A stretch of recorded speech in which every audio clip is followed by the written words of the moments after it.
Okay guys, I get it. You're sick of me telling you how great of a city Chicago is, with its fantastic food, impressive affordability, and world-class transportation system. I get it. I have to remember that not everyone has it as good as we do.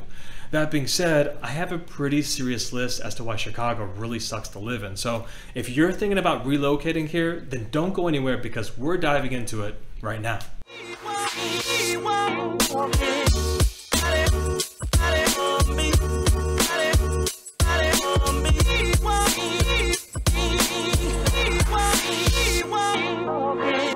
Hey, what's good YouTube? Andy here, once again bringing you a fresh video about Chicago. Now today we are getting into what things I think people might hate about Chicago.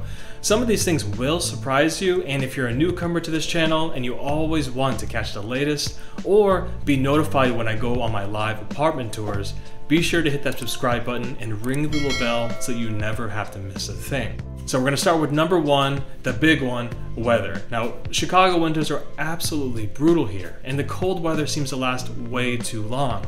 Basically, January through April tends to be so much colder in temperature when compared to most of the country that you'll be a bit of a recluse in those months, or you'll acclimate like the rest of us and put on that second pair of pants. Now, weather can be a bit unpredictable at times, and while I do love my festive winter season, there is this one point in the winter when the skies turn all gray and you're crossing the street knee deep in dirty slush, and you get that sudden polar vortex wind that just penetrates your very soul and makes you question every choice you've ever made in your entire life.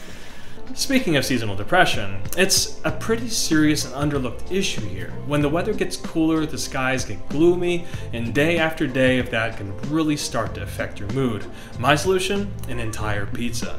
The weather sucks here, there's just no doubt about it, and with half the year being more or less miserable, it really makes you want to spend each warm day living life like it's going out of style. It's no wonder why we have dozens of food festivals, concerts, unending celebrations, world-renowned attractions, and all happening at once during the summer. Hey, so all my Chicagoans out there, I want to know what your favorite thing to do in the summer is. Let's share some love for all the out-of-towners checking out this video, and drop your favorite down below in the comments. Onwards to number two, the second thing that you probably will hate, taxes and corruption. Taxes in Illinois, but especially in Chicago, are some of the highest in the country. The latest trend here has people guessing what the new thing is that politicians will start adding to their docket. Property tax, sales tax, and of course the cell phone tax are just some of the constant reminders that this city is more corrupt than most. What's worse is that it's pretty difficult sometimes to even guess where the money is going to. I mean, sure, much of it goes towards city pensions and paying for the greatest infrastructure in the US, but it doesn't make anything easier to know that a majority of our elected officials have been accused of some form of corruption that has led Chicago down a very turbulent path of seemingly unending debt. Financial responsibilities has been a standard concern for decades from people looking to plant the roots in the city, myself included. Now on the flip side, shout out to Governor Pritzker for being the first governor in my lifetime of living here to successfully get Chicago just a little bit closer to being debt-free. Kinda. Moving on to number three, crime. One of the things that fuels Chicago's infamy, it's this high crime rates. But truly, how high are they really? Like any other city, you're going to have your areas that are essentially pockets of criminal activity. And yes, we have a lot of crime here in Chicago, and so much of that is due to corruption, poverty, and segregation. But you know, despite popular perceptions of Chicago as a dangerous, crime-ridden city, it's actually safer than 9% of US cities, including some major ones. It's not even the top 100 of dangerous cities, and according to the New York Times, it's 7th in the nation when it comes to murder rates. Yay! So if there are any areas that have higher than average crime rates, it's best to educate yourself on what neighborhoods you should venture into and what you should stay out of. If you need any help with that, I've left some links down below for you to check out a short list as well as some hard facts about the crime here in the city. Now number four, the one I always talk about, driving here sucks. I've probably mentioned this in every one of my videos. Driving in Chicago is an absolute annoyance that should be avoided whenever you can help it. Between pool-sized potholes, lack of parking, and rising gas prices, make it a tough recommendation when living in the city. I will admit, I sold my car just moments after I moved to Chicago, but the thing that stuck out to me the most was the dibs Oh wait, you haven't heard of it? Dibs is a stupid practice that some annoying subsection of Chicagoans believe that because they shoveled the street where they parked their car during the winter, they deserve the spot for eternity, more times than you.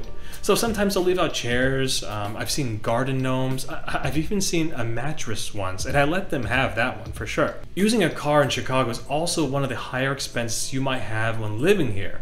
According to the national average, it's about 23% more expensive than many other cities. And the fifth and final one I think is the most important is finding your area. Chicago is just so easily one of the most diverse cities in the US. Each neighborhood, every area has its own historical demographic based on immigration and unfortunate segregation.